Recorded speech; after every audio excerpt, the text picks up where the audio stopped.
Hello' students, স্বাগতম জনাইছোঁ তোমালোকক মোৰ অন্য এটা ভিডিঅ'লৈ।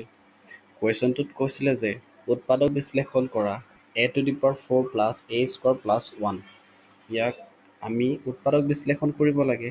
কি আছিলে কুৱেশ্যনটো? a⁴ প্লাছ a² প্লাছ 1, হয়নে? মই এনেদৰে সজাব পাৰোঁ নেকি বাৰু?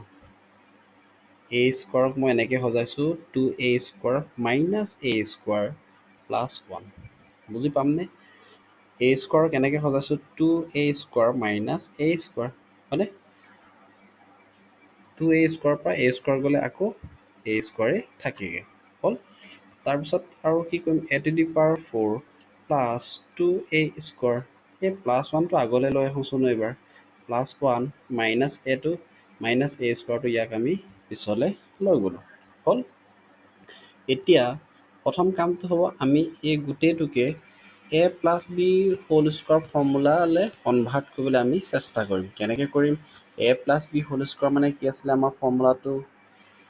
a² plus 2ab plus b²। আমি এইটো সকলোৱে জানো, হয়নে?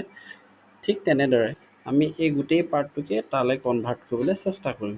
a⁴ মই এনেকৈ লিখিব পাৰোঁ নেকি? a⁴ বুলি, হয়নে?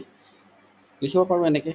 তাৰপিছত প্লাছ 2, যিহেতু 2 আছে ইয়াত, সেইকাৰণে আমি ইয়াত 2 লিখিম। তাৰপিছত a লাগে। a ভেলু আমাৰ কিমান আছে ইয়াত? a ভেলু আমাৰ a² হৈ গ'ল। b ভেলু আমাৰ কিমান আছে ইয়াত? 1 আছে। b ভেলু আমাৰ 1 হ'ব পাৰে, ঠিক আছে।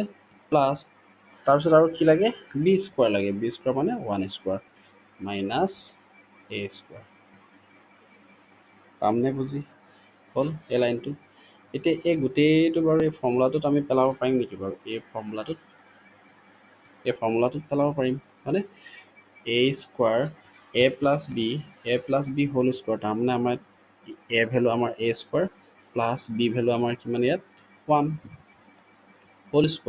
Minus a²। হ'ব, বুজি পাইছোনে? তাৰপিছত কি কৰিম এতিয়া? এই পাৰ্টটোক মই গোটেইটোকে a বুলি কনচিডাৰ কৰিম আৰু গোটেইটোকে b বুলি কনচিডাৰ কৰিম। এইটো কাৰণে কনচিডাৰ কৰিম, এইটো দেখিবলৈ এতিয়া a² মাইনাছ b² ফৰ্মুলাত পৰি আছে। এতিয়া a² মাইনাছ b² ফৰ্মুলাটো কি আছিলে? a minus b into a plus b, এই ফৰ্মুলাটোত আছিলে, হয়নে? তেতিয়া আমি কি কৰিমগৈ? এই গোটেই পাৰ্টটো যিহেতু a বুলি ধৰি ল'ম আৰু a² মই b বুলি ধৰিম, তেতিয়া মই কি লিখিব পাৰিম যে a মাইনাছ b লিখিম, হয়নে? a মানে a² প্লাছ 1 মাইনাছ b মানে a, হ'ল। এটা মাইনাছত আহিব আৰু এটা প্লাছত আহিব। a² plus 1 plus a। বুজি পামনে এইটো?